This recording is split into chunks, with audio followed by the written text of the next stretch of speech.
Alright, guys, so before we get started, I'm going to put my hair into a ponytail. I'm going to brush my beard. And I'm going to prepare myself mentally and emotionally. Because right now, we're about to start the day trade course. You guys all came here to learn about day trading. But what you didn't know, and what you could have never have guessed, is that you're going to learn about love. Stock market is going to be the love of your life, and I'm going to teach you how to use your intellectual prowess to dominate the market. So let's get started with class 1 of the day trade course. All right, guys, class 1. This is very exciting. It's been a while since we did a day trade course, so I'm pumped to have all of you guys here with us. The format will be the same. Every day we will be going over the PDF, going through the course, answering questions at the end. So if you have questions, write them down. We'll get to them at the end. I will answer some questions along the way, but for the most part, we'll do Q&A sessions at the end of the class. So making a living day trading, all right? What we're going to talk about just here in summary is the basic concept of what you need to do to make a living as a day trader. The simple concept is that we're buying and selling shares of stocks inside the course of one day. All right, so we're not holding overnight, we're not investing, we're traders, buying and selling intraday. And the only way we can make money buying and selling intraday is if the market is moving. So if we have a flat market, then there's nothing for us to trade. We need the market to move in order to see some opportunity for profit potential. So what we're looking for is volatility. Day traders are hunters of volatility and managers of risk. Okay, so the good news is that there's almost always something to trade. Every single day there's a setup. There's a stock moving with a catalyst, and that gives us an opportunity for a day trade. And through this course, we're going to talk about finding the right stocks to trade each day, managing risk, understanding the basic concepts of support or resistance. I'm going to teach you the exact trading strategies that I'm using every single day. The gap and go strategy, the momentum trading strategy, and my reversal trading strategies. All right, we're also going to talk about some of the nitty-gritty details, like reading level 2 and using hotkeys. Some of this stuff may be totally over your head right now, but as we move into the course and get deeper and deeper into the complex theories, it's going to start to make sense. And if you have questions, we can always slow down and just let me know. So if you're watching on the recording, take notes while you're watching, write them down, and then send me an email, and I'll go through and answer your questions. So through this course, 15 chapters, we're going to learn the following. Intro to trading, that's today. Just talking about the basic concepts. Then we're going to get into risk management.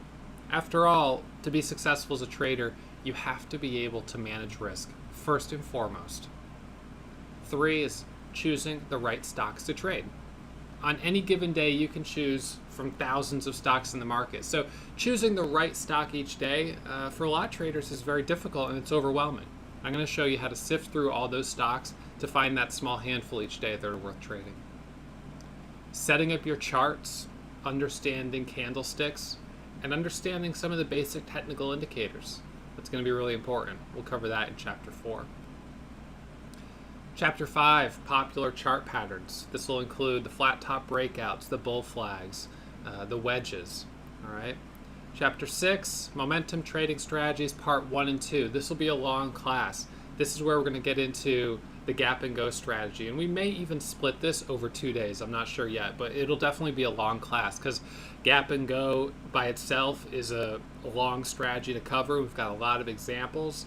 And then the momentum trading strategy, which the gap and go strategy is based on momentum, but momentum trading can occur at any time of the day, whether it's 9:30 a.m. or 2 in the afternoon. So that has its own set of entry and exit requirements and that sort of thing. And then we'll go into reversal trading strategies, which will be a little bit faster.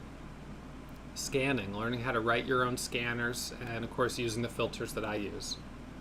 Level 2, time and sales, hotkeys, some of the nitty-gritty stuff. Chapter 10, trade management. In this chapter, we're going to talk about some of the biggest emotional challenges that traders face. Trading is a real test of your ability to maintain composure during times of extreme frustration. Okay. Chapter 11, we'll be talking about a 3-month trading plan. It may actually be a 4-month trading plan depending on how you trade it, and for some it may even be 5 or 6 months, but we're going to outline the trading plan that I want you to follow as you finish this course and as you move into live or simulated trading. Chapter 12 will be an overview of some of the trading tools I use, including brokers, news services, scanners, and charts. Chapter 13, parabolic movers. As day traders, we love parabolic movers, those stocks that go 700% in one day, and we had one just today. That's something that you need to be able to understand how to trade them, when to be aggressive, when to step back, understanding the front side of the move, the back side of the move. Those are some of the biggest movers of the year, will be parabolic movers, and there's certainly opportunity to profit from them, but they also carry a lot of risks, so you have to trade them the right way. Chapter 14 will be reviewing examples of live trading, me trading live in my account, going through the recordings, taking a look at them, answering questions. Chapter 15, trading in the simulator. That'll be us teaching you the best ways to use the simulator, and depending on how we structure these recordings, you may have already watched the trading simulator video if you're watching this on recording right now. It will be important for all of you to be trading in a simulator as you get started. You don't want to trade with real money when you're still training. You're still learning, and a lot of you guys are still learning. Some of you are trading with real money and you've been doing well for a while, but for those of you that are really new to the market, it's important to start in a simulated trading account. The market will be here, but the problem is 90% of new traders are going to fail. And they'll fail not because they're not trying hard, but because they don't know how to manage risk, they haven't been trained, they don't have experience, and the result of trading without experience and without an understanding of risk management is that you lose money. Okay, so as we get into our intro class today, these will be the topics we cover. We've got a number of things that we want to go through, and I think I'll dive right in. So you can see what we're covering right there on the list, and let's get started. All right, now all of these points here are very important in building your foundation as a trader. You have to understand these basic concepts. Some of these may be more basic than you'd like. You may be beyond some of this stuff, but for other traders who are newer to the market and this is their first time really taking any type of trading course and they haven't traded with a live trading account, this stuff is really important to go over because we don't want to design the course to be to require too much prerequisite knowledge where a new trader is going to come in and right away feel lost. So some of you guys might feel that this is a bit repetitive, but let's just make sure we understand the basics before building any further on some of these concepts. Okay, so an overview of brokers. Now, in order to day trade, you need to set up an account with a broker. And you've got a lot of choices, and we've done a lot of reviews of different brokers. In the United States, of course, where I'm located, we have, just dozens and dozens of brokers that you can choose from. And the thing is, they're all fine. I mean, there's not any broker that's just horrible or one that's just amazing, but they cater to different types of traders and different types of investors and individuals. So a broker that's really good for me might not really be good for a swing trader, or it might not be good for an options trader. So you have to understand the type of trader that you are and then find the broker that is a good match for the strategies that you're going to be trading and the tools that you need. A lot of brokers, they offer retail traders really a full service brokerage account. And when I got started, that's what I was using. I was using Ameritrade and I was using E-Trade. And they were both awesome because as a new trader with a $26,000 trading account, if I made $1,000, I had a checkbook, I had an ATM card, and I could go pay bills right out of that account, or go out to dinner and charge it to the brokerage account. So that was really, that was convenient. I mean, you didn't have to worry about wiring. It was very easy. You could do auto bill pay. The platforms were pretty cool, desktop platforms, mobile platforms, all of that stuff was included for the most part with both E-Trade and Ameritrade. And I found that to be very convenient. But I was also paying a pretty high cost to trade there. It was almost $10 per trade when I started. So, as an active trader who trades 10, 20 times a day, 10, 20 total trades per day, you're talking about potentially $100 to $200 a day in commissions. And let's remember, $200 a day is over $50,000 a year. So it's not a small amount of money if you're consistently trading that much. If you're trading only a couple times a week, or you're trading only a couple times a month, then that might be a terrific place for you to be. But most of our students in this class are really going to be interested in trading a lot more than that. So the two best brokers that we typically send our students to, or refer our students to, would be either SpeedTrader or SureTrader, both founded by the same person and the same company, although I think they're now separate. They offer an excellent platform, fast executions, and low price commissions. The low price commissions are important because we're trading so often. Now, SpeedTrader requires a minimum of $25,000 in order to day trade and is for US traders only. SureTrader requires only a $500 balance and accepts international traders. Those are their two big differences. They do use different clearing firms, so they have different inventory of shorts. SureTrader has a much larger short list, but they also charge slightly higher fees.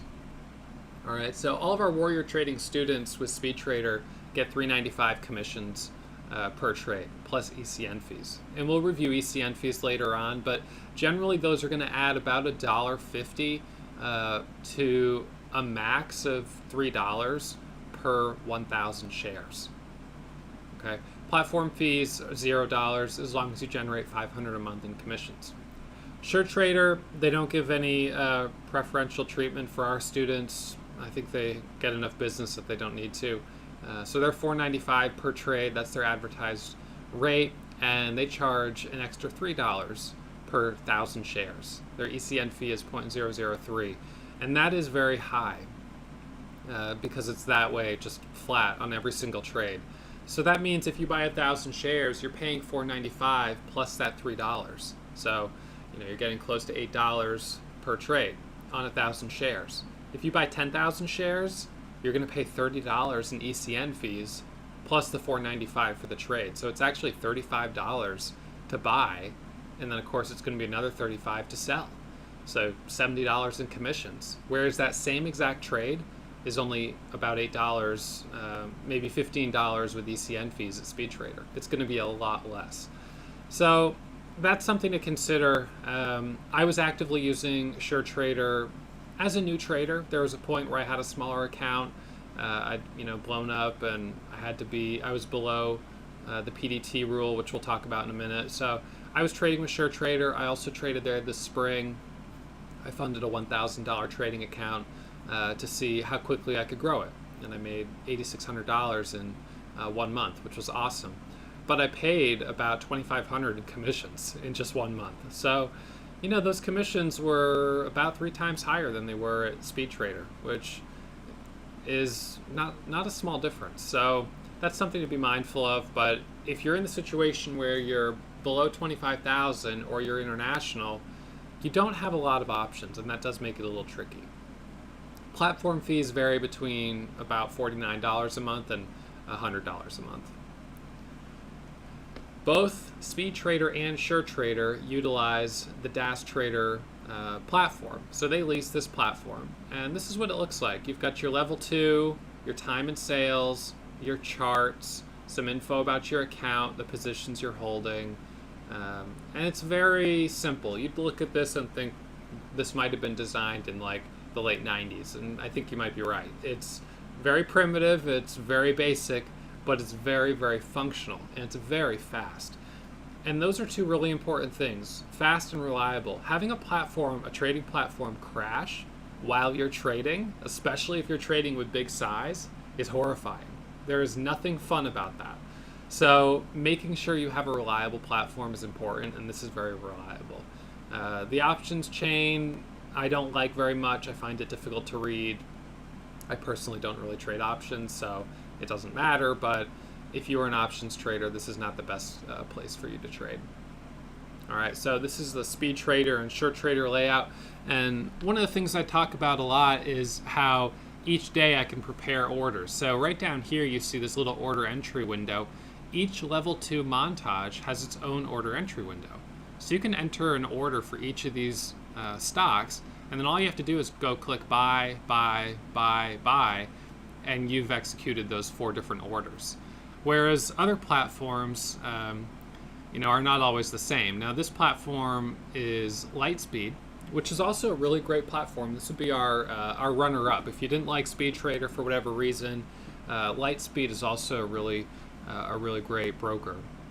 Commissions are about the same, $4.95 per trade with the basic ECN fees. So they're a little bit higher than Speed Trader. They don't give you quite as much of a discount, but it is a good broker located in New York City, and I've used them as well. I just don't use them right now because they're a little more expensive, and at this point, that cost does make a difference.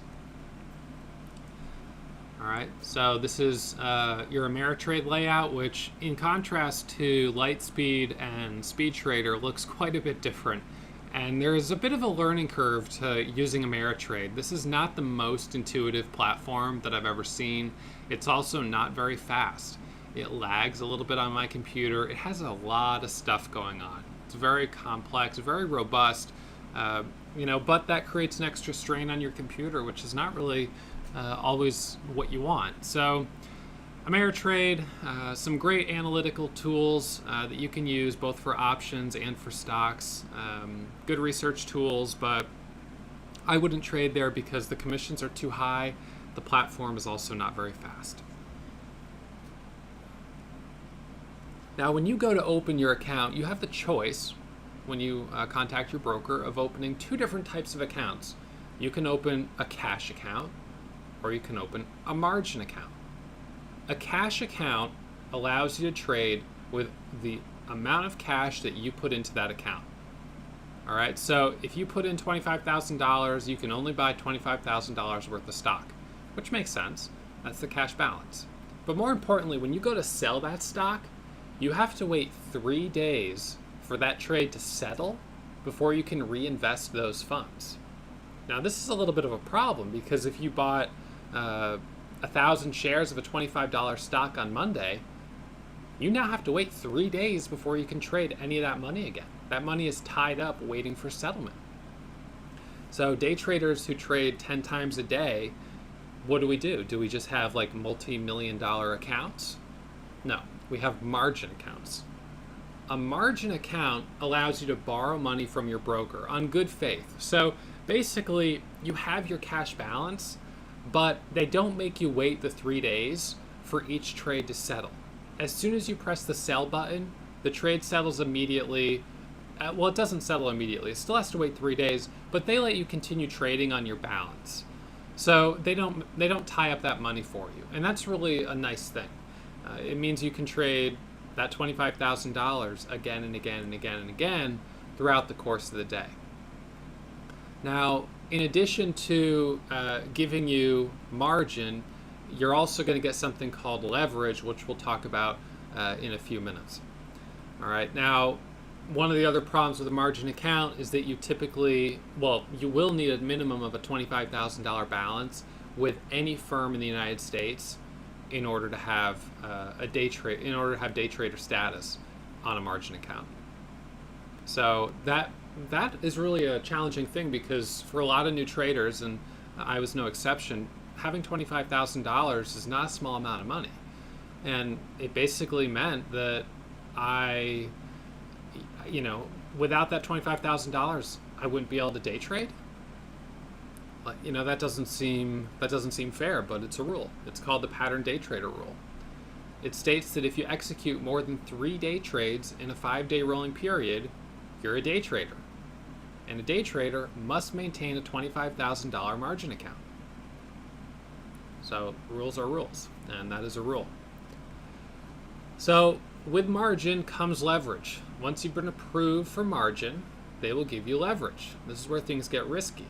You put in that $25,000 and they're going to give you 4 times leverage.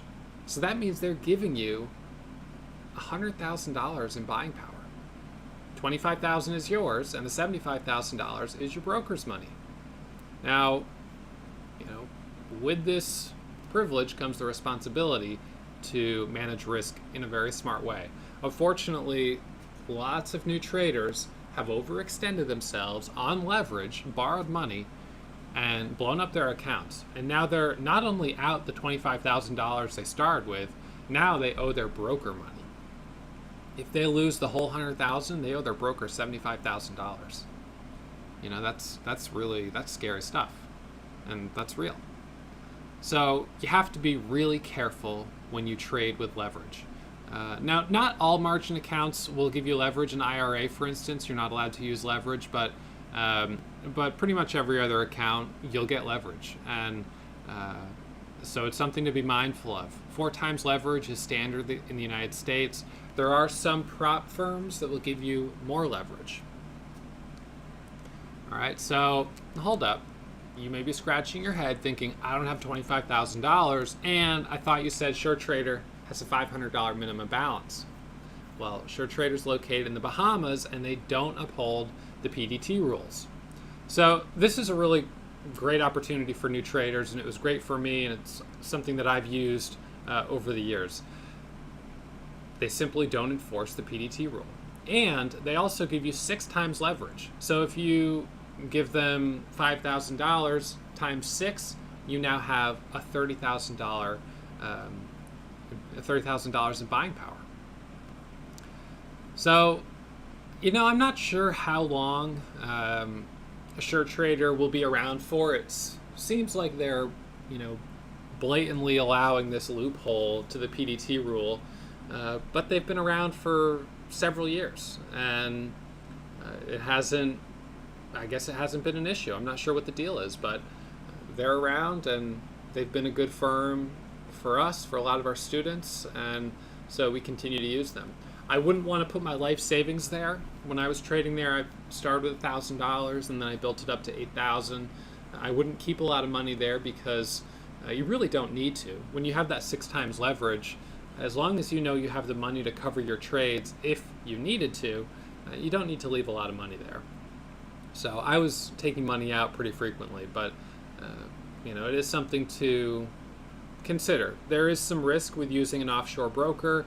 It's not maybe my favorite thing in the world, but when you're in the situation of having $500 to $1,000 or maybe $2,000 and you want to day trade, this is an option. And there aren't a lot of other options. So it's an option, and it also happens to be a pretty decent place to trade. The platform's great, execution speed is great, commissions are a little on the high side, but realistically, they're not that much higher than E-Trade or Ameritrade. So, they're high, but they're not like out of this world high. Okay, so when you go to open an account with any broker, they're going to ask you for a couple forms of ID. It's the same as opening a bank account. 2 forms of ID, proof of residency, like a utility bill, and you sign some agreements. You sign the margin agreements. That's where you agree that if you lose money on margin, you will have to pay it back. All right, they want to make sure they get that in writing. You have to tell them how much experience you have trading, and if you say you have 0 experience, they may decide they don't want your business. They may say, you know what, this account is going to be carry too much risk. So, that's something to be mindful of. Once your account's been approved, it's ready to fund. When I set up my SureTrader account, I think it was ready to trade in almost the next day. It was really quick. I've always done wire transfers because they're the fastest, and if you do if you write them a check, they have to wait for it to clear, and it just always takes longer, and I like to get things up and running quickly. All right, now, just because you understand how to open a new account doesn't mean you should start trading with real money until you've proven you can be a successful trader in a demo account. So you want to trade in the simulator and practice all of the strategies that we're going to teach you, and prove that you have what it takes to be profitable. This is really important because, like I said, 90% of traders will fail. And we don't want you to be among that 90%. We want you to be among the 10% who dominate the market. Right? But that means you have to study, you have to really practice your strategies, and you have to be able to make really good decisions.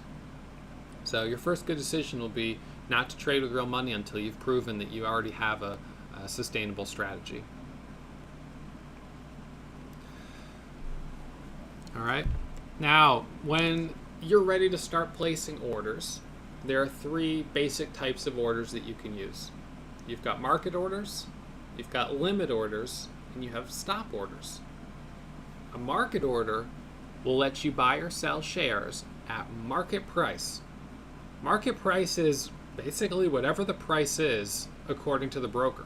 Now, they're going to follow the best bid or the best ask, but you're not stipulating the most you're willing to pay or the least you'll take when you're selling.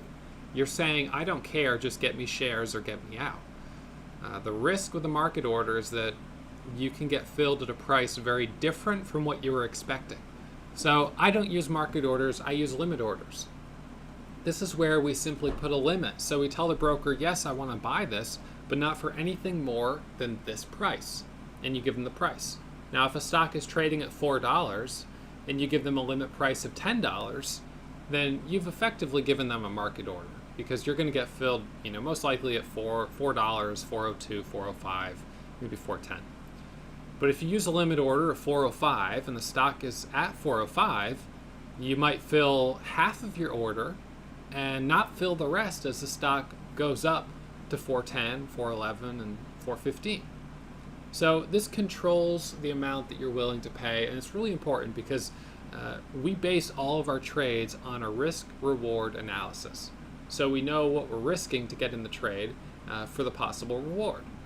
Now, if you end up getting filled 20 or 30 cents higher than you originally expected, that's going to throw off the entire ratio that was justifying the trade.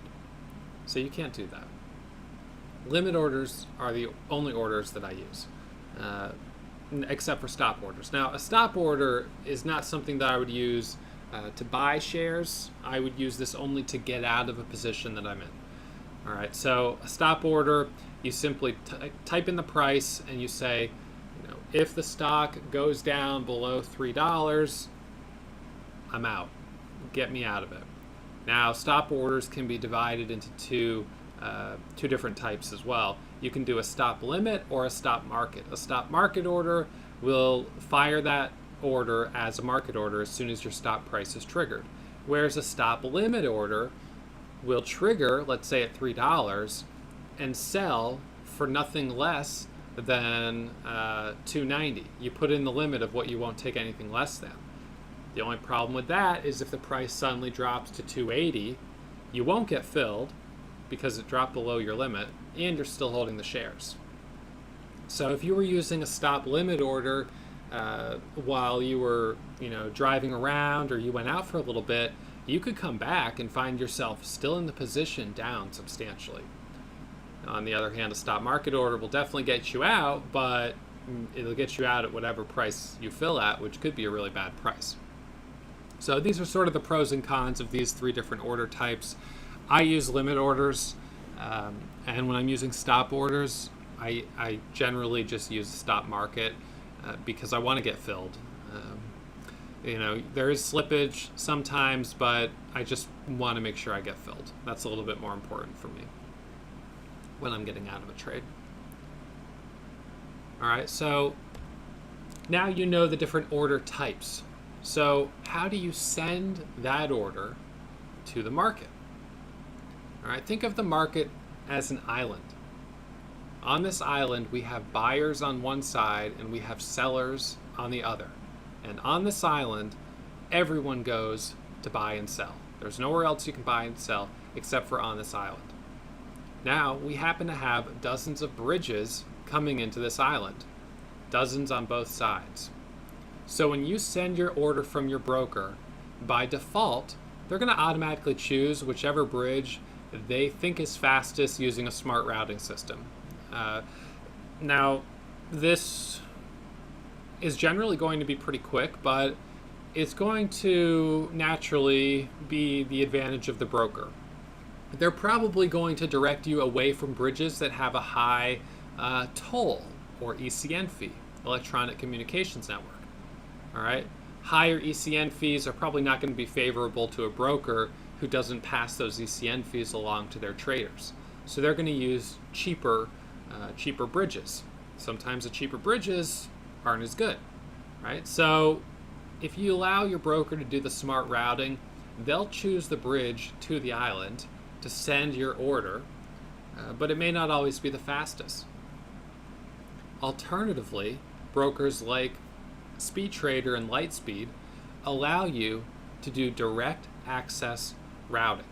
That means you can choose which bridge you're going to use to send your order. E-Trade and Ameritrade don't allow you to do that. You just use their default order. And that's not ideal. Although, honestly, I've used their default orders when I traded there. I never really noticed it, but there were some times where I would press the buy button and I would just sit there and I'd be waiting. You know, there goes 10 seconds. There goes 20 seconds. There goes 30. And now my order fills a minute later. And I call them and I say, guess what? In that minute, this stock dropped like 50 cents and I lost $1,000. And they say, oh man, Ross, I'm sorry. How about we give you a free order? We'll credit that $9.99 you paid on your commission. And, you know, being a pushover, I'm like, all right, thank you. And then I hang up and I'm down $1,000. You know, they don't do anything for you. It just is what it is. You take the hit and you move on. It's very disappointing and frustrating. So I would prefer to at least have the option to direct route my orders. That way I know which method I'm using to get to the market. And I can choose the fastest one. So there are times with SpeedTrader where I'll fire off an order and it just sits there. So I think, okay, you know, there's a traffic jam on that bridge. I'm going to cancel that order and I'm going to send this through a different route. This right here is a list of the routes currently available on SpeedTrader. These are a lot of options, right? You've got BATS, you've got ARCA, you've got EdgeX, you've got INET, JPCC, XDAG that does some dark routing, NASDAQ, NYSE. You've got L for limit and M for market, whether you're going to choose a limit order or a market order. Okay, and then stop is up here. And then this regular market and regular limit, these are the smart routes that SpeedTrader uses. But again, when I use SpeedTrader smart routes, I'll see which one they chose, and some of them are really fast, but every now and then you get one and it just kind of sits there. And you're thinking, you know, what's going on? This stock is dropping. I need to get out. I'm going to cancel my order and choose a different route. So I have hotkeys that allow me to quickly switch which route I'm going to send my orders to.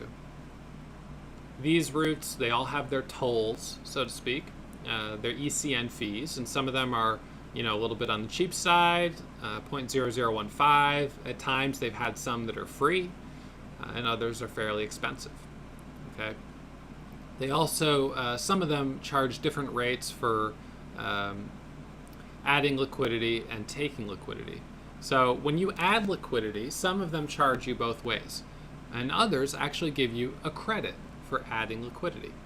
We'll talk about that in more detail later. And in any case, this is like, it's like, you know, $1 per 1,000 shares. It's not worth developing a strategy around it. It's just something to be mindful of. All right, so now you know how to set up your brokerage account. You know the order types. You know the routing methods. So let's look at the bid and ask. Every single stock has a bid and ask. All right, you've got buyers on the bid and you have sellers on the ask. And the space in between is the spread. This stock here, YOD, has a bid of 230 and an ask of 231. So just a 1 cent spread right here. Now, as a seller, you can either sell shares directly to a buyer on the bid, or you can put your shares on the ask with the other sellers and wait for a buyer to come and buy your shares. By waiting on the ask, you'll get the best price, but you have to wait for a buyer to come buy your shares. And this is sort of a challenge. Is it better to get the best price and wait, or is it better to just go ahead and sell to a buyer who will take your shares instantly? When you sell to a buyer, your shares are gone instantly. But you get a little less money for the sale, right? You're selling depending on what the spread is. In this case, it's only a penny less. So with 1,000 shares, that's $10 less. Not really a big deal, but if you're always selling on the bid instead of the ask over the course of weeks and months and years, it could really add up. Okay, now I'll go over the hotkeys that I use, and we'll talk about when to sell on either side. But for right now, let's just know that we've got the bid and ask with buyers lined up on the bid, sellers on the ask, but you can place transactions on either side. And this is what's called level 1. It's the first depth of the market.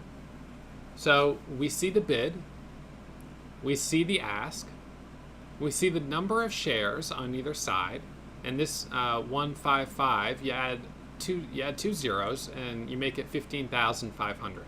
This is an abbreviation here. The 3 is 300 shares. So you've got 15,500 shares of someone buying at 230.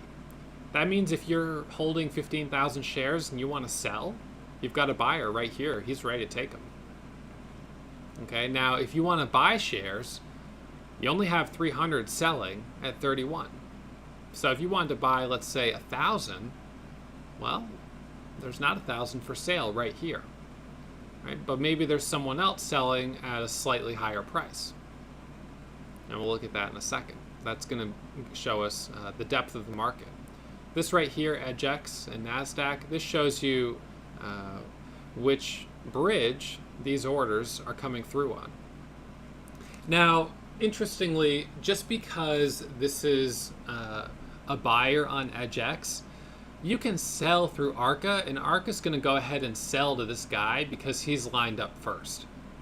If you use Edge as your routing, maybe it would be slightly faster since this buyer is on Edge, but not necessarily, and ARCA will go and grab this guy's shares anyways. So you don't really have to worry about matching the route to whatever you see here. And I certainly don't.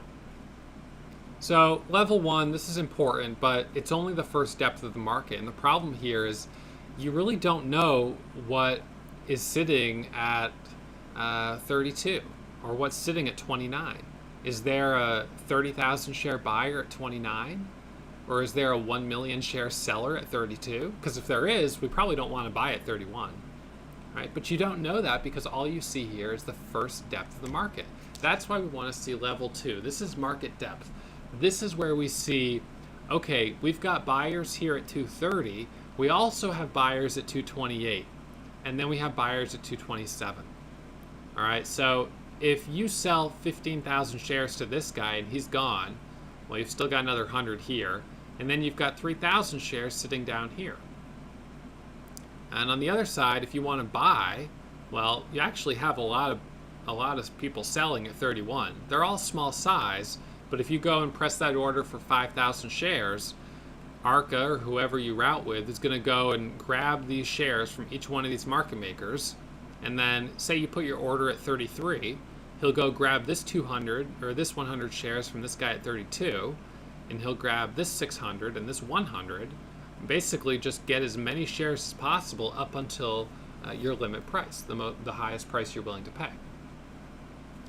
So understanding level 2 is extremely important, and we're going to have a whole class where we talk about learning to read level 2 and understand the intricacies of it, because it is fairly complex and it is very important. But just for right now, I want you to understand what it is. You've got the buyers on the left and you've got the sellers on the right.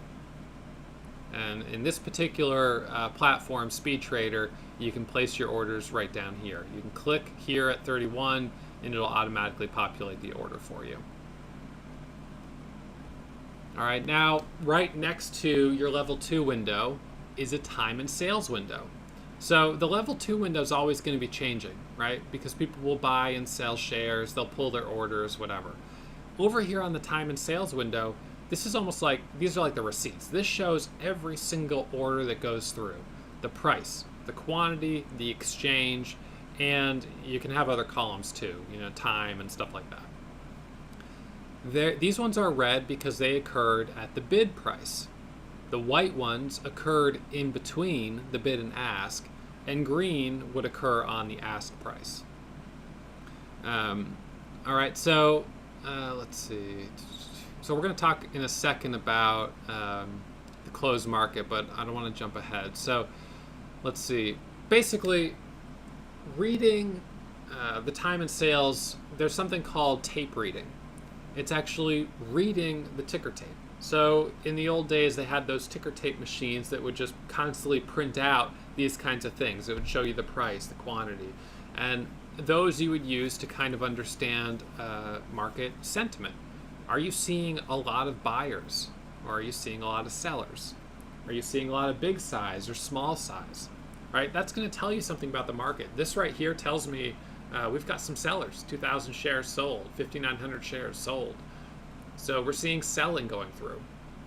So by looking at the level 2 and by reading the time and sales, you can start to generate a sense of which direction the market is going, if there's a long bias or a short bias on this particular stock. Okay, now it's important to remember that we're trading in a closed market.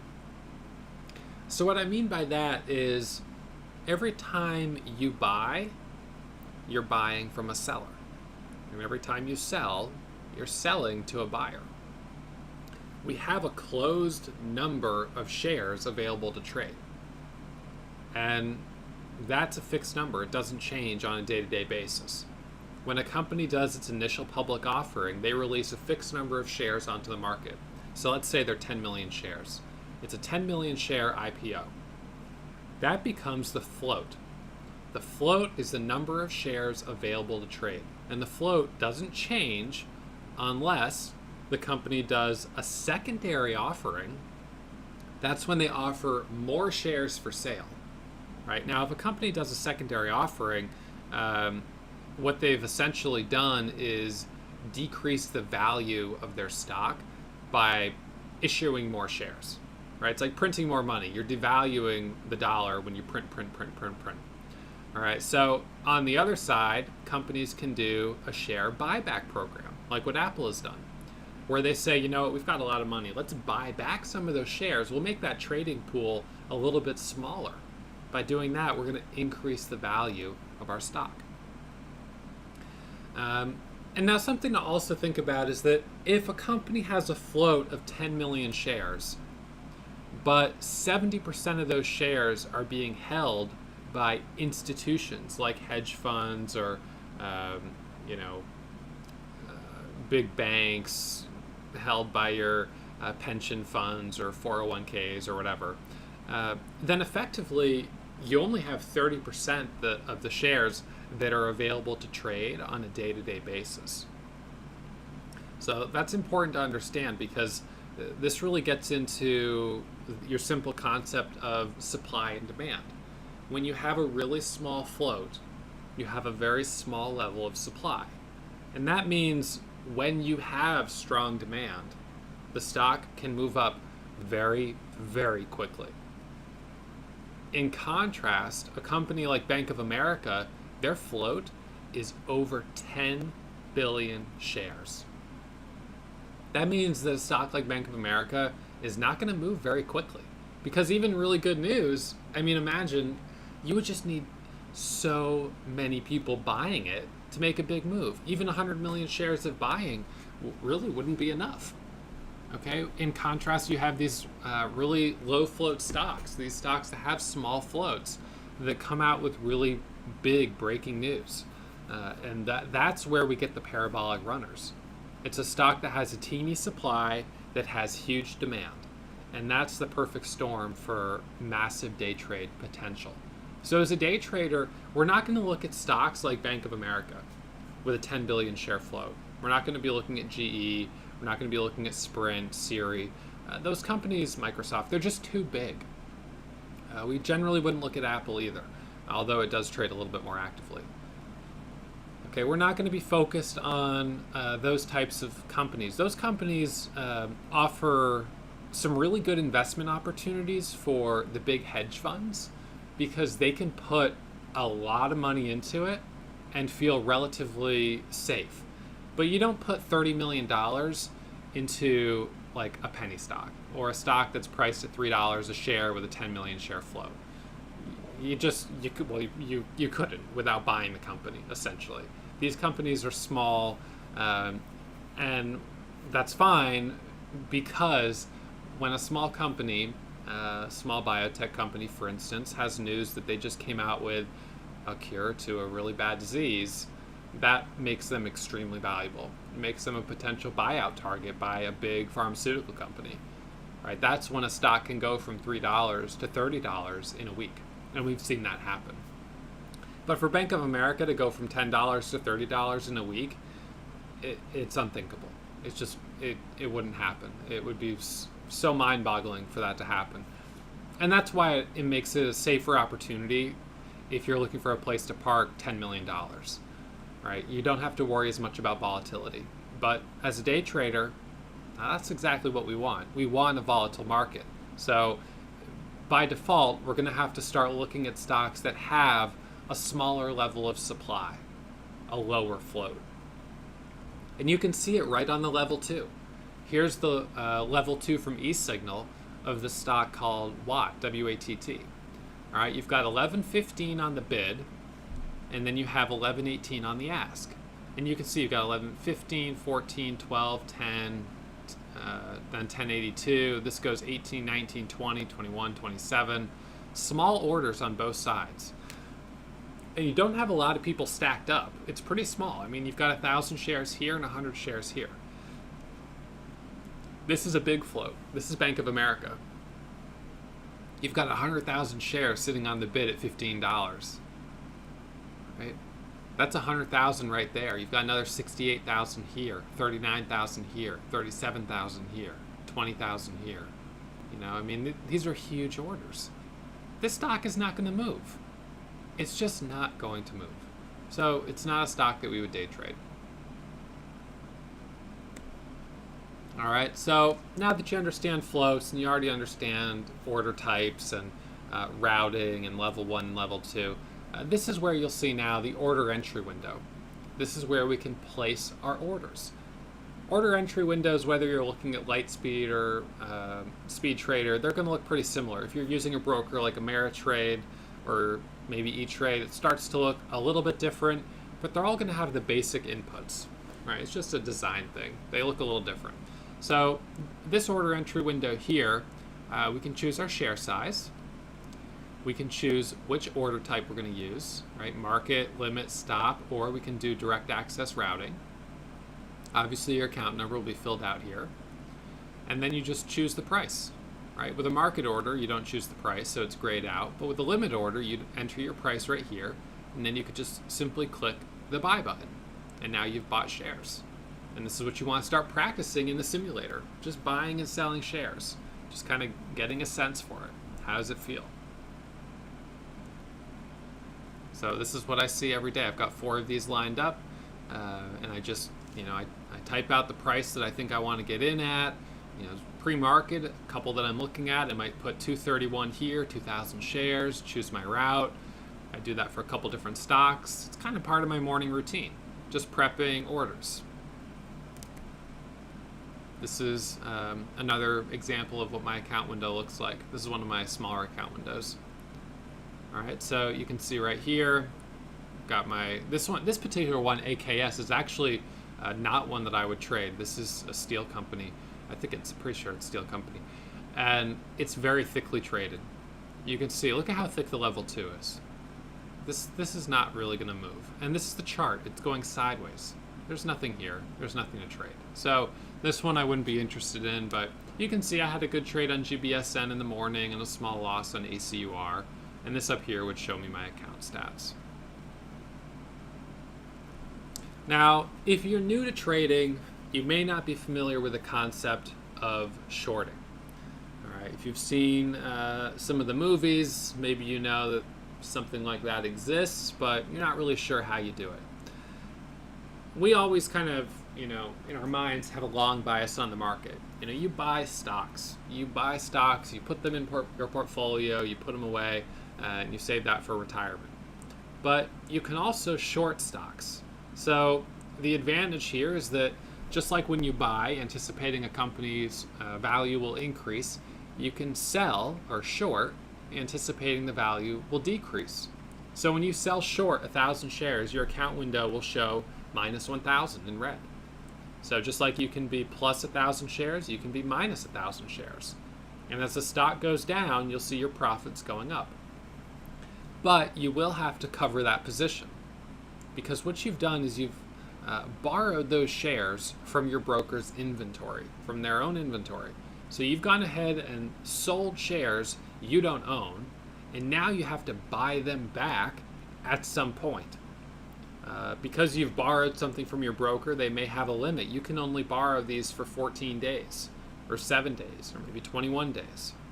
All right, and some brokers will charge you interest on these longer-term trades. So that's another thing to be mindful of. Or they'll charge you an extra fee just simply for shorting those shares.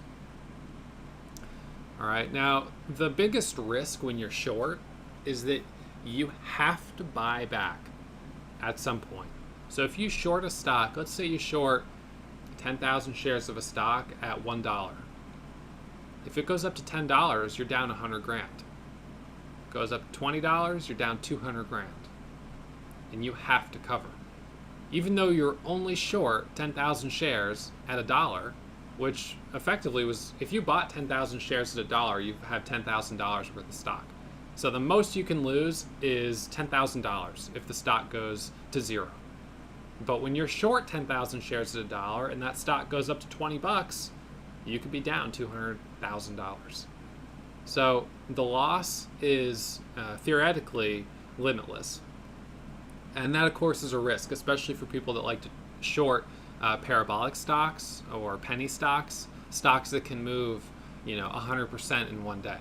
You can lose a lot of money. So most traders, though, will find themselves either with a long bias or a short bias. Okay, so you're either going to look at the market and see setups to the long side, or you're going to look at the market and see these setups to the short side. Some traders are able to do both. It's kind of like being left-handed or right-handed. But generally, you're going to be on one side or another. I've always felt a very strong long bias, but I've also felt that the market historically has a long bias, and that it doesn't make sense to try to fight a bull market. The market is so strong, stocks just keep going up and up. Why would I try to short such a strong market? Now, as a day trader, we're looking at short-term opportunities. So there are obviously some very good short-term opportunities to short strong stocks. It's absolutely true. But you also have to be really careful understanding the risk involved in shorting. All right, now here's another example of the long bias market. Short sale restriction. The market has what's called a short sale restriction. What it does is it restricts your ability to short stocks as market orders when the stock has dropped more than 10% in one day. This means the only way to short a stock that's already dropped more than 10% in one day is when it's moving up. So how do you short a stock when it's going up? You're selling a stock when it's going up. That means you have to sell on the ask. You short on the ask. And this is really interesting to me because it's like it's institutionalized that the market should go up and it shouldn't go down. Imagine a long buy restriction where you can't buy a stock on the ask as a market order that's gone up more than 10% in a day. That would be absurd. I mean, just today we had a stock that went up 750%, right? If we had a long buy restriction on it, that wouldn't happen. But the market favors the long side. They want to see stocks go up. They want to see stocks go up and stocks get bought out by bigger companies. That's good for it's good for America. I don't know. It just seems like that's what the market does. It's encouraged in a way where you can even see it through the short sale restriction rule.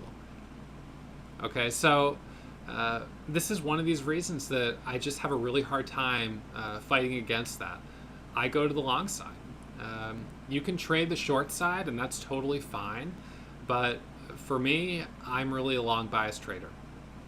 So the momentum strategies that we talk about a little later in the course, those are going to be primarily long bias strategies.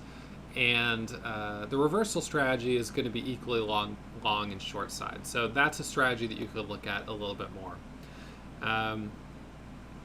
Now, something that someone asked me at one point, they said, hey, Ross, if you're such a good trader, why don't you sell your strategies to a hedge fund? Or why don't you go work at a hedge fund? Why don't you, create a hedge fund where you can make, hundreds of millions of dollars a year? And I said, well, here's the deal. The strategies that I developed at a time where I did not have a lot of money. I had $25,000, and it was a struggle to maintain the $25,000 so I could be above the pattern day trader rule. And in fact, there were days where I would close below it and then I'd have to go deposit money to get back above it. So during the first 18 months when I was learning to trade, I was trying to find strategies that could consistently generate $200 a day.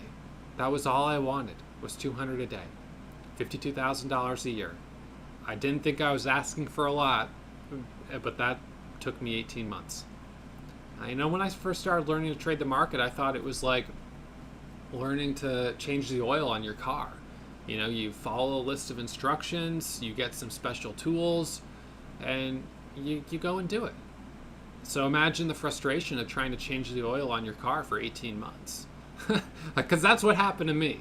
It took me 18 months before I was consistently profiting in the market. And even once I was consistently profiting, I would still do really stupid things. Like I would make $5,000-$10,000 over the course of 5 or 6 weeks, and then I would get back $5,000 in one day, just being emotional, not following my stops. I would take 5 steps forward and then 4.5 steps back. I had one day where I lost $30,000. It was awful. It was extremely painful. It was so frustrating. And during that time in my life, I was able to focus completely on trading, and I immersed myself completely in the markets. Like I said, the market was my love. It was all I was focused on. I was very driven to succeed, but it definitely came at the cost of some personal struggles in my life. And there were times where I was really upset with myself, and being competitive, I was really hard on myself that I'd been doing this for 18 months and I was still struggling, or that at that point I was doing it for 2 years and I was still having a day where I'd lose $5,000, and that I couldn't trust myself to make better decisions. So I would put myself into trader rehab. I would step back, go back to paper trading, or focus on trading with small size and do things like that. But it took me a long time. So by the time I finally generated some success and I was generating some profits, these profits were, for me, really substantial. I mean, to be able to make, today I'm up $4,600. That's an awesome day. But could I have made $46,000 today?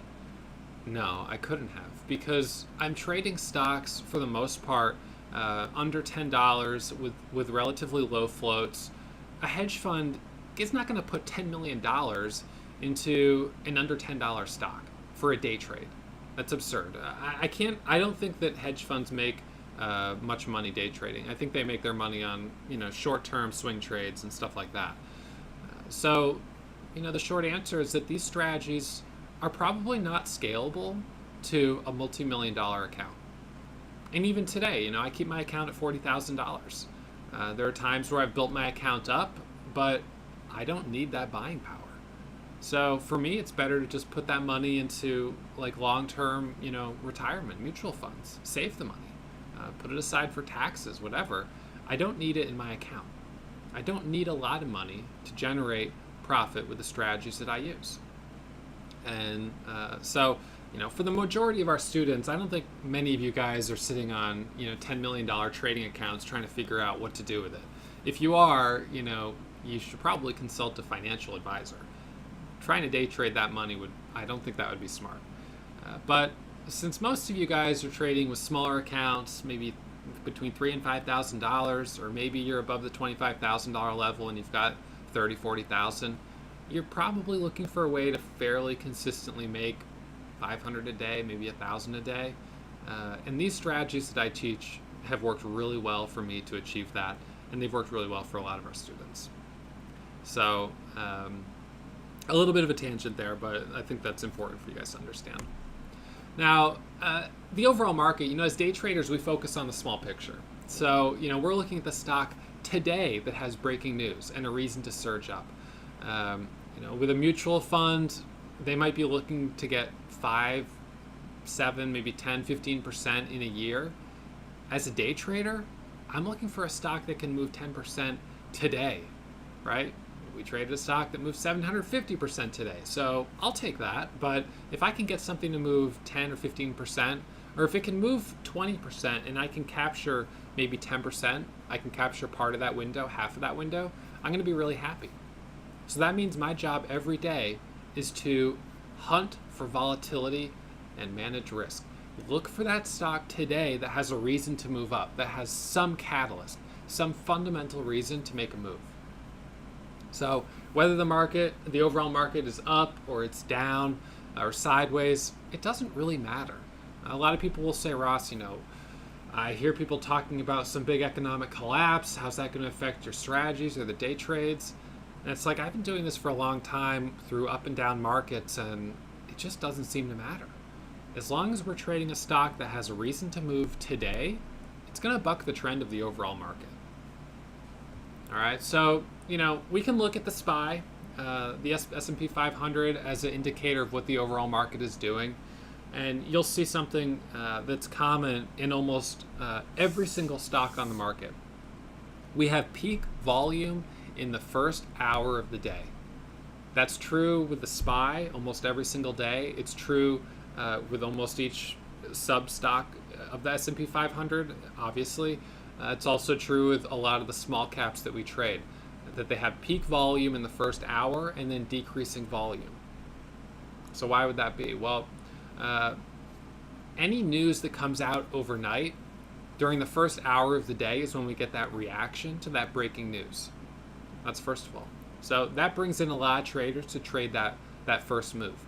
And we have a lot of students trading with us from Europe, Australia, Japan, New Zealand. We've got people trading from all around the world. And most of them trade the first hour of the day. And some of those students that are trading in Australia or in Asia, they're trading the first hour, and it's nighttime for them. So they're not going to trade until 4 p.m. Eastern time, which is going to be the wee hours of the morning. They're going to trade the first hour and then go to bed. So as a result, you have a lot of market participants in the first hour, and then that just kind of dwindles down as we go into lunch. And then the afternoon, sometimes we get a little bit of an increase, but on most days, the afternoon stays pretty quiet. So as a momentum trader, I look at the first hour as my opportunity to capture the biggest winners. Midday trades and afternoon trades I'll occasionally take if we have a breaking news catalyst. Because what's going to cause a stock to move 30% at lunchtime? Right? We need some fresh catalyst, and sometimes we have it. Some breaking news, XYZ has takeover chatter or whatever it might be, and that's enough to generate some midday action. But generally speaking, I trade the morning. I trade the first 2 hours, and then I'm done. So earlier this spring, I went out to California. I had some stuff to do for work out there. Met with some other traders and stuff like that. And it was really nice because I went out for a week, but being hardworking, I didn't want to take any time off of work. So I worked in the morning. I worked from like 5 a.m. until 10 a.m. California time. And that was totally fine. Trade the first couple hours of the market, answer emails, talk to some students, and then at that point, 10 a.m., 11 a.m. California time, I can go enjoy the day. You don't have to sit here, change your computer until 4 p.m. I pray that you don't do it, because you're more often than not, you're going to fall into the habit of over trading, generating commissions, and not seeing big profits. Now, one of the things that I'm going to have you do is to start tracking all your trades, and that's going to include time of day. Now, if you're one of those traders who makes more money in the afternoon, then I don't want to stand in your way of doing what works, but I have really not met more than a small handful of students that can say that. My suspicion is that you'll see the biggest profits in the morning, and that's the time you should focus. Maintaining composure in the market, it's not easy. It really isn't.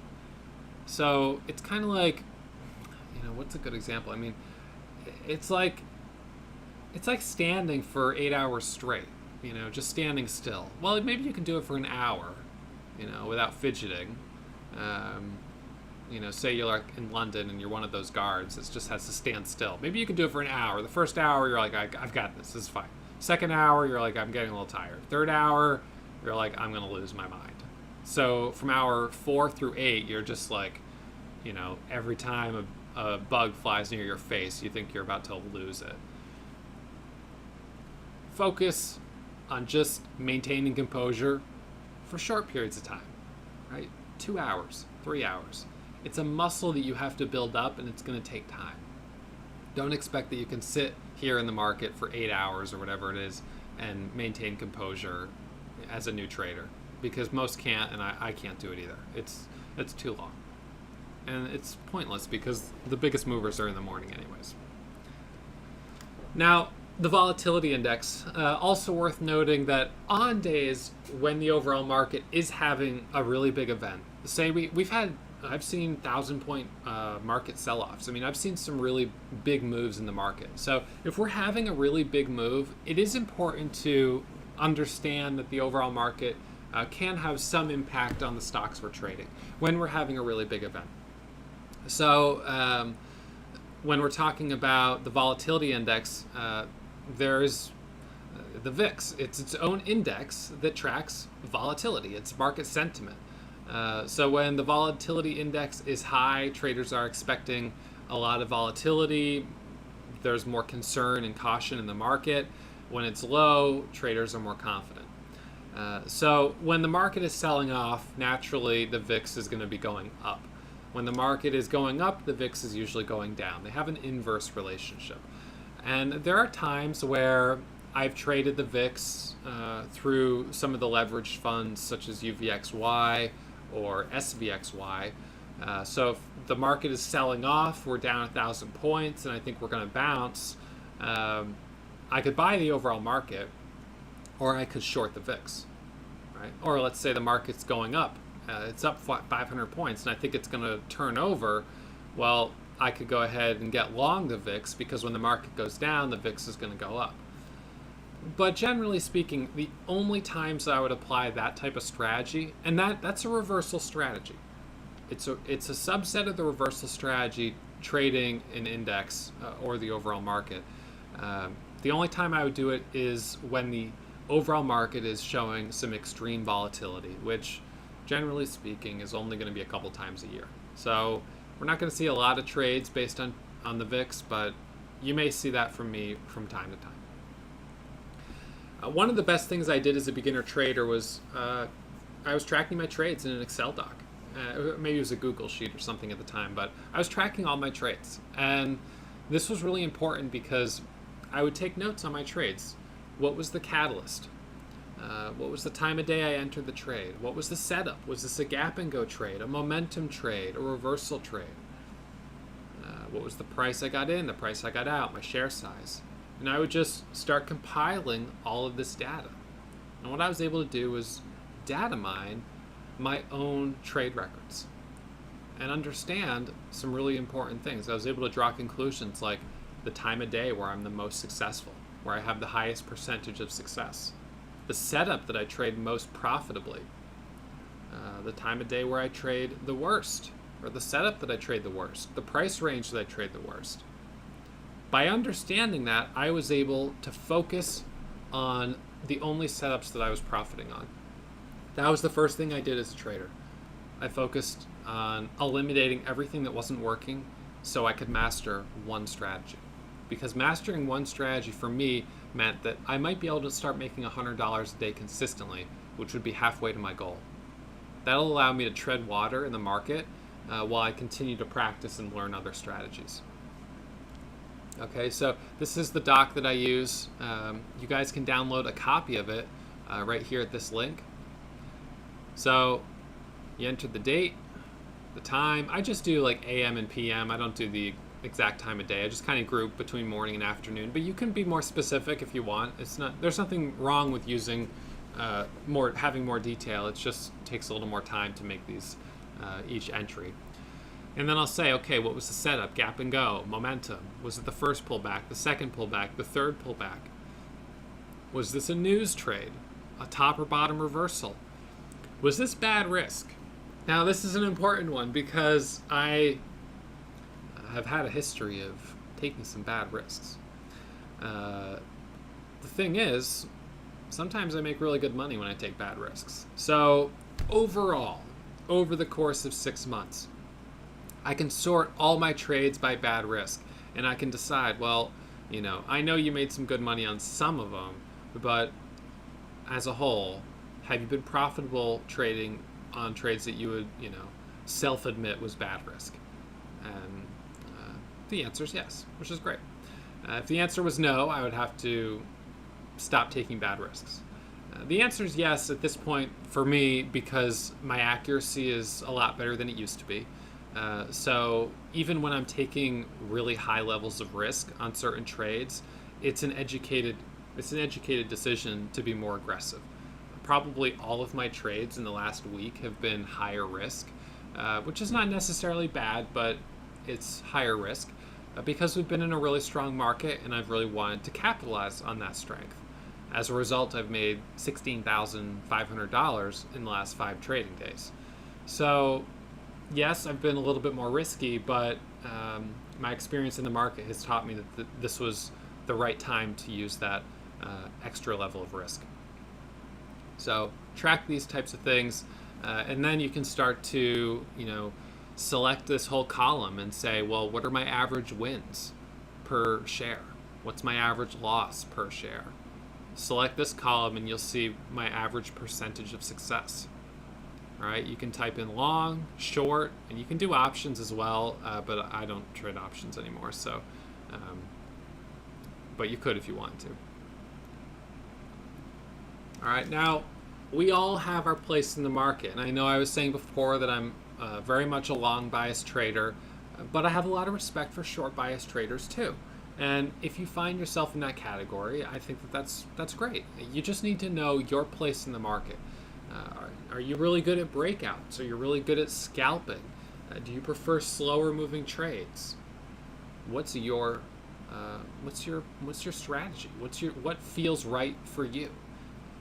At the end of the day, your strategy is going to be a reflection of your own personality.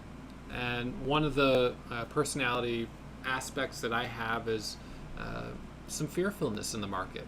The market has always scared me a little bit, and for good reason, because when I first started trading, all I did was lose money for a long time. So whenever I have profit in the market, I take that profit out. I don't stay in the market long. I get a little afraid to. I like to just get in and get out. As a result of that kind of just that part of my personality, my strategy is a very quick strategy. I look to get in at a breakout and get out quickly. But for other traders who maybe feel more comfortable with holding small amounts of risk, maybe, and now just to note, I have kind of a funny fear of the market because on the one hand, I'm a little afraid to, stay in the market for a long time. On the other hand, I might take like 10,000 shares. So I'm in really heavy, but I don't want to be in long. Whereas another trader might say, I'd prefer just to go in with 1,000 shares and hold this for an hour and not feel that stress of being in really heavy for a short period of time. And that's fine. You'll adjust your strategy to your own risk tolerances. So what I'm going to teach you through this course will be the foundation of the strategies that have worked really well for me. And what I want you to do is to take them and redefine them a little bit for what feels right for you. Now, these are strategies that I've proven are successful and are profitable. So if you change them too much, you might change their success rates. But at the same time, what works for me might not work for everybody. So you do have to make some changes to account for your personal preferences. And like I said before, being good at just one strategy is so important. That's what's going to allow you to tread water in the market while you keep learning. Because during those 18 months when I was struggling, I was also learning. I was learning every single day. Every single chart I watched, every single stock that I saw get halted, I learned a little bit more from. So if you can learn one strategy, you can kind of bide your time in the market while you continue to learn more, which is in inevitability, that you will learn more the longer you sit.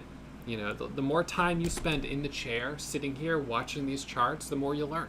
It's impossible that you won't learn more.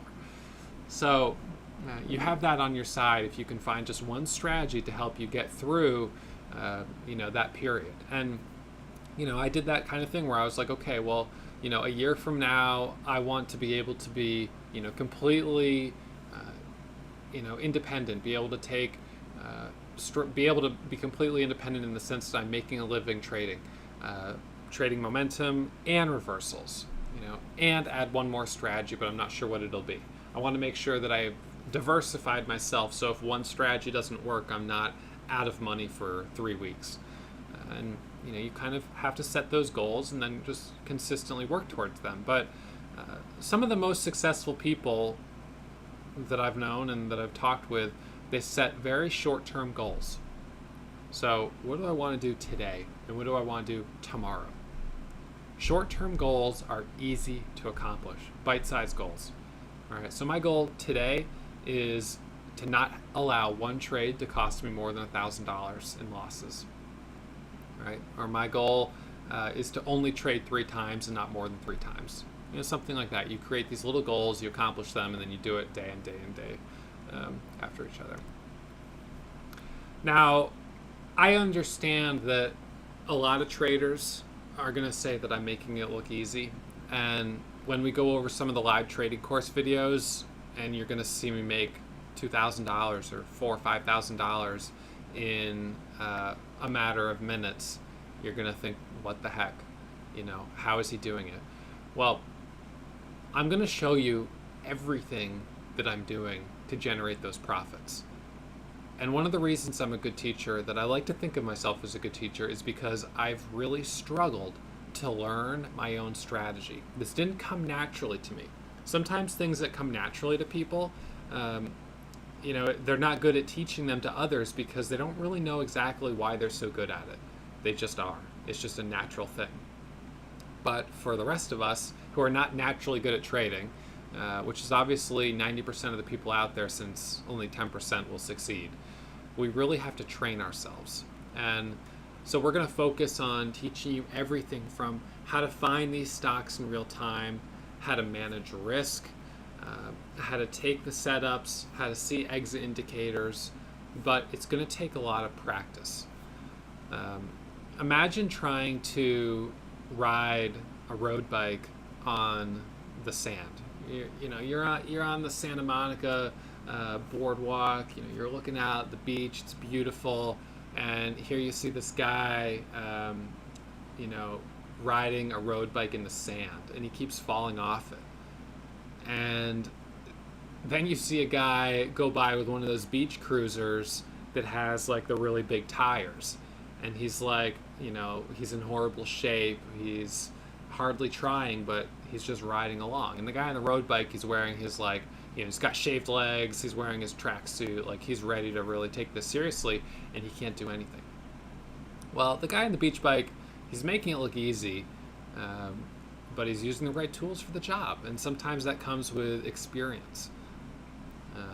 I'm going to teach you the right tools to use. I'm going to show you the strategies to use, and it's going to look easy the way I'm doing it, but you're going to understand why I'm using the tools I'm using, why I use the strategies I'm using, why I get in where I get in, why I get out where I get out. And it's going to make sense. So if you have questions, you have to ask. That's what I'm here to do, is to help, to answer those questions. Now, as many of you guys know, maybe you don't know, but obviously I'm a full-time day trader, but I also am a reality TV enthusiast, and I can really get down on some Deadliest Catch. So, it kind of gets me through the week sometimes, watching Deadliest Catch. And over my years of watching the Deadliest Catch, I have drawn some comparisons to how trading and the work that I do is similar to the work that they're doing. And although it might not make sense to anyone who hasn't seen the show, I really do think that it makes some good sense. So let's just talk about some of these comparisons. When we're watching, let's say we're all watching the Deadliest Catch. When we're watching the Deadliest Catch, we're seeing these guys go out on their boats, and every day they're out there, they're spending thousands of dollars on fuel. Every single day. They're spending thousands of dollars on fuel. They're spending thousands of dollars feeding their crew. They've got supplies. So if they go out for 2 weeks and they don't catch any fish, they're at a loss. Now, for us, if we trade 2 weeks in a row and we lose money, 2 weeks back to back, I know that I would feel really bummed out and disappointed with myself. But then when I watch these fishermen have that similar experience, they seem to be able to separate themselves from it, because they're like, well, fishing wasn't good. We had bad weather. What can you do? We can't fish in bad weather, so we just have to kind of, hang out till the weather gets better. Or they get out there and then, one of their engines breaks and they have to go back to fix the engine. And it's 10 hours there, 10 hours back, loss of fuel. Are they beating themselves up because the engine broke? I mean, these things just happen. Some things are out of our control. And there's a tendency with trading to feel that we can control everything, and as a result, every time we lose, it feels very, very personal. But in trading, some things are out of our control, including the overall market. Right now, we're in a market that is incredibly strong. Making $16,000 in 5 days is huge for me.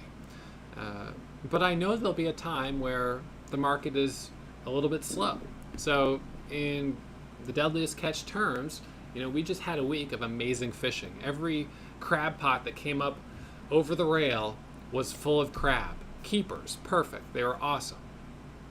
But that's, not going to last forever. That you'll have a point, whether it's a week from now, a month from now, or a year from now, where you have to go through this slow period.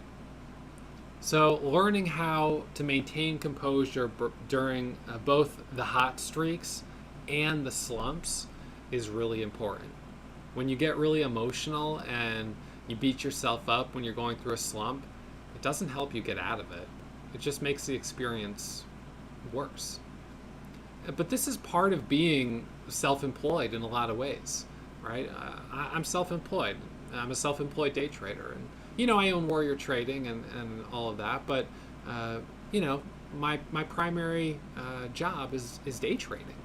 And I can take it very personally when I have bad days. I've had days where I tried to get into a stock with 7,500 shares. This happened last week, and it ran up a point instantly. I would have made $7,500 in a matter of minutes, and I didn't get filled. Not one share. Is that mechanical failure? Technical failure? So one of those things where, they set all their crab pots and they, forgot to tie one of the knots and the trap opened? These things happen. This is part of trading. You're not going to win every single day. So you have to learn to take it with stride, you have to take the bad days with the good days. Even the best traders are not successful 100% of the time. Nobody is. We all expect that sometimes, we'll come up empty, and we have to be okay with that. So that's something that is challenging for all traders, and it's something that we will cover a little bit more in the class. But for right now, just make sure you take it easy on yourself. Don't beat yourself up. Understand that what you're trying to do is make a living doing something that 90% of the people who try to do it will fail at, and that those who succeed, a good majority of them are multi-millionaire or billionaire hedge fund managers. So we're competing at one of the most difficult things you could possibly try to do. It is hard. But the other side of that is that a lot of our students have come out of this trading course and the experience of wanting to learn how to day trade very successful and very profitable. So I want you guys to stay focused, trade in the simulator. If you have questions, please let me know. For homework, what I want you to start doing is tracking every single trade that you take. All right, so download the Excel doc, or if you want to make it into a Google Sheet or whatever you want to use, just start tracking the data. So if you're trading 2 or 3 times a day, once a day, 5 times a day, whatever it is, just make sure you're tracking every single trade, because we're going to use that data to help understand the type of trader that you should be. A lot of students will send me their Excel docs, and I look at them and I can immediately look at this and see this person is right only 30% of the time. They lose 20 cents on average and they make 10 cents on average. These are, just from a statistics standpoint, these are major problems. We need to improve their accuracy and tighten up their losses. So I can get in there, I can see the data, and I know how to interpret it. So if you use the same Excel trade sheet that I'm using, it makes it very easy for me to look at that data and give you pointers. All right, guys, so any questions, please feel free to email me. But right now we're going to do some Q&A for everyone that's in the classroom right now. All right, so let me back this up here.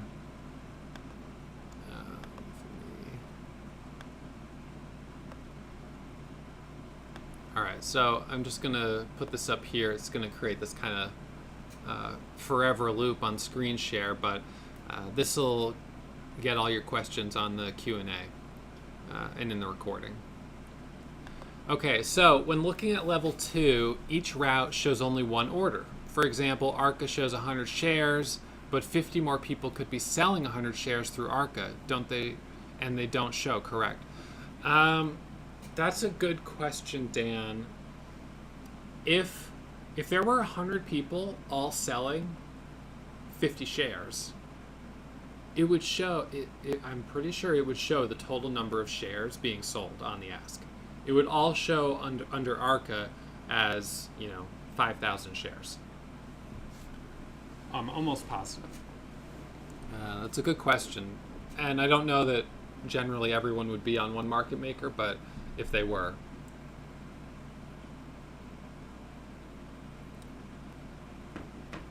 So Derek, something you definitely hear me say a lot in the chat room is that I'm hitting the bid, or I'm out, I bailed out.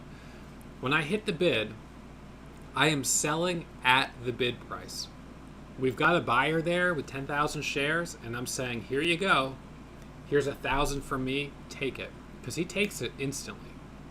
He's on the bid. He's a buyer. He's waiting for someone to sell him shares. So hitting the bid is just bailing out. I use a hotkey to actually hit the bid. Now, I can, of course, go into the order entry window, scroll up here. I can go right in here and just click. When you're in a position, it'll say sell instead of short. So I could go and click 2,000 shares. I could click here once, and that'll bring that up. It'll put the price right in here, and then I type my share size, I press sell. Or I could just use my hotkey to bail out on the bid. So the hotkeys are something that we will cover later on in the class, but let's see. How?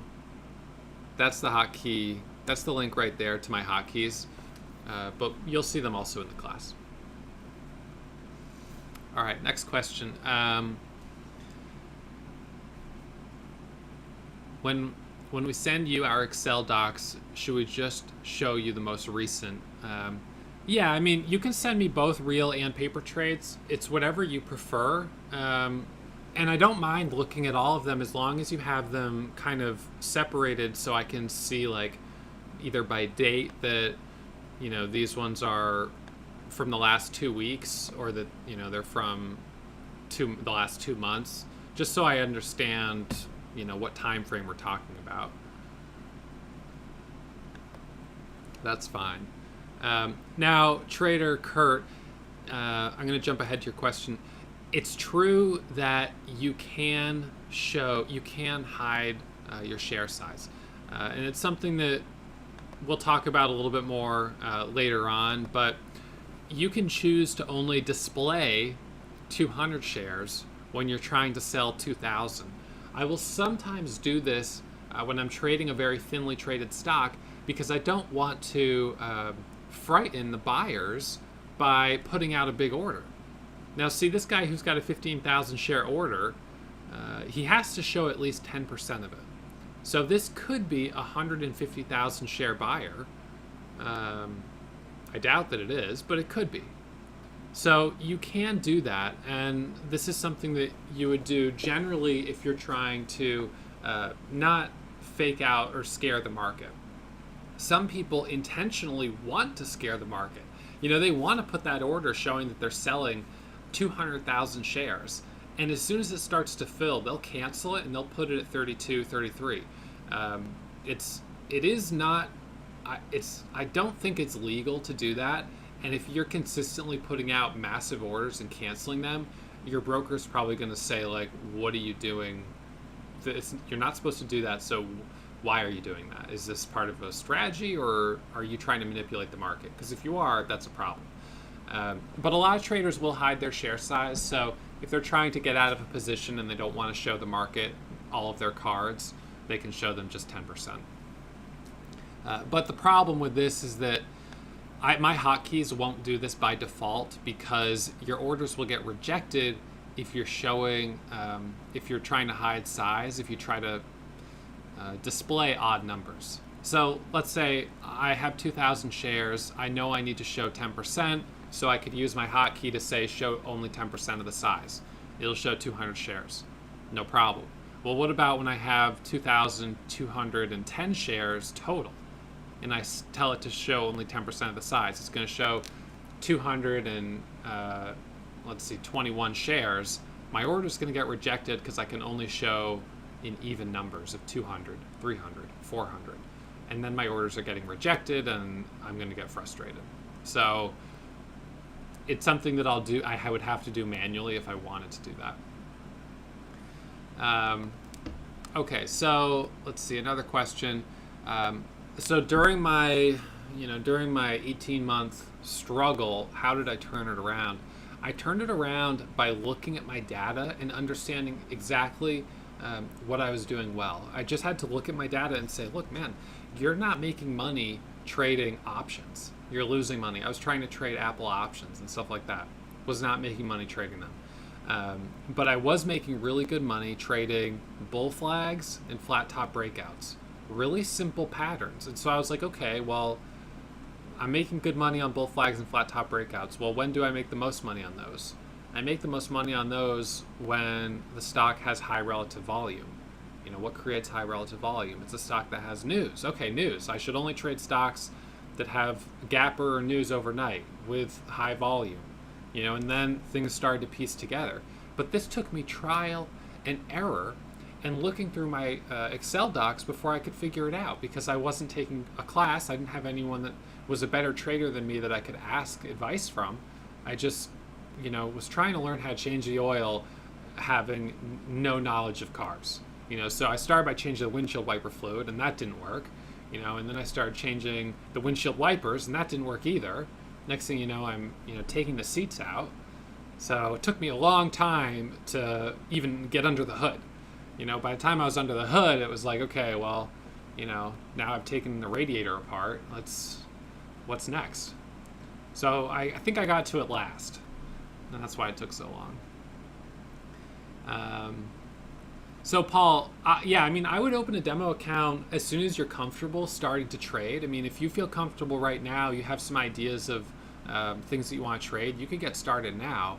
If you're brand new to trading and this is your first, obviously this is class 1, you probably wouldn't know what strategy to trade, so you're going to be a little lost, but it never hurts to start opening up that platform and testing it out.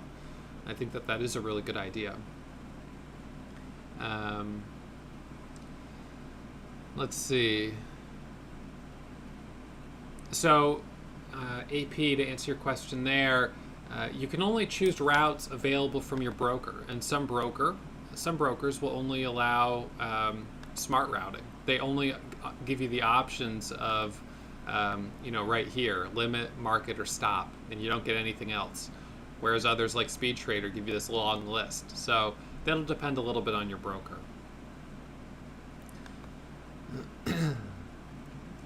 With the simulator that we use is market hours only. So it exactly simulates what it's like to trade during the market hours, but then obviously when the market's closed, it doesn't work. You can use Ameritrade. Ameritrade has a market replay function that allows you to replay the market. The only problem with this is that we're using stock scanners right here, which are not, I don't think you can replay the market with these. So you could run them for the day and then say, oh, at 9:30 MOC came on, and then you start to play the market, and then you start to move it up one at a time. You could do that. Obviously, it'd be better if you were able to focus on trading the market in real time, being in the chat room, hearing what I'm trading, what I'm talking about. But if for whatever reason you're not, the weekends and evenings are an okay time to do some studying.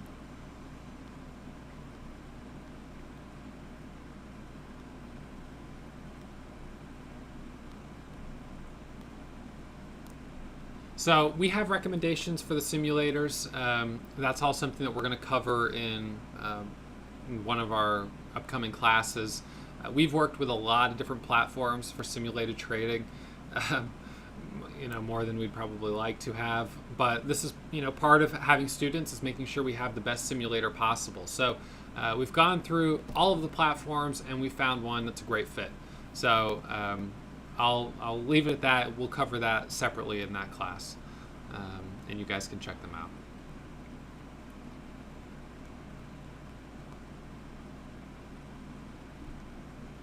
So Patrick, we will be reviewing all of the trades for students that are in the simulator that we're using, and that's something that we'll be adding.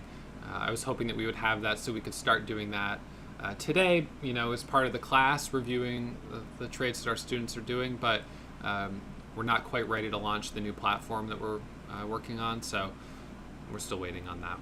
And that's why we're going to cover that more in this upcoming class.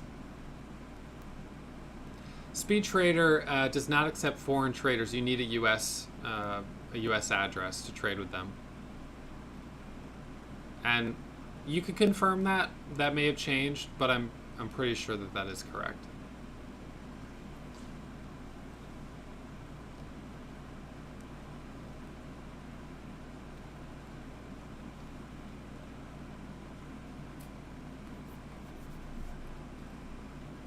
All right, guys, so we'll pick back up tomorrow with our class on risk management. All right, that'll be really important. It's the most important thing you can understand with trading is that every single trade has risk, so risk management is absolutely critical. So we're going to jump into that first thing tomorrow. Anyone that has questions watching the recording, again, shoot me an email.